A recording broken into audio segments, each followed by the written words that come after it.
అందరికీ bring rice plant కోసం ఎంతమందికి తెలుసో కామెంట్ సెక్షన్లో అయితే కామెంట్ చేయండి. అండ్ ఇది వచ్చేసరికి వర్షాకాలం మాత్రమే దొరుకుతుంది, అది కూడా పొలాల గట్టు పైన అయితే దొరుకుతుంది అనమాట. నాకైతే విపరీతంగా జుట్టు అయితే ఉడుతుంది అనమాట. ఇప్పుడు పాపకు వచ్చేసరికి 3rd మంత్, తన ఊసలాడితే జుట్టు ఉడుతుంది అంటారుగా, సో నాకు ఇప్పుడైతే జుట్టు అయితే బాగా. ఇంక బ్రింగ్ రైస్ ప్లాంట్ వచ్చేసరికి వైట్ పువ్వులతో అవుతుంది అనమాట. ఆ పువ్వులు వచ్చేసరికి విత్తనాలు కూడా అవే ఎక్కడ పడే అంటే అవి అయితే ప్లాంట్ లా అయిపోతుంది. ఇది వన్స్ మనం వేసుకుంటే ఇది ఎక్కడ పడితే అక్కడ అయితే అవి అయిపోతాయి. అండ్ ఇది యూస్ చేస్తే హెయిర్ అనేది వైట్ అనేది అసలే ఉండదంట. అది మాత్రం యూస్ మిక్సీలో కంట ఇంకా ఇలా దంచేసుకుంటే బెస్ట్. మిక్సీలో అయితే కొంచెం వాటర్ పడతాయి కదా, ఇలా అయితే వాటర్ కాకుండా మంచిగా దంచుకొని ప్యూర్గా వస్తుంది. సో ఇదైతే ఇలా వచ్చింది.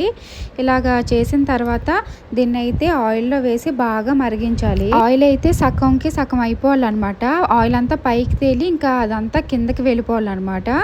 తర్వాత మనమైతే ఒక క్లాత్ పెట్టుకొని అలాగే గోరింటాకు, వేపాకు, కరివేపాకుతో ఆయిల్ అయితే చేశాను. అది నెక్స్ట్ బ్లాగ్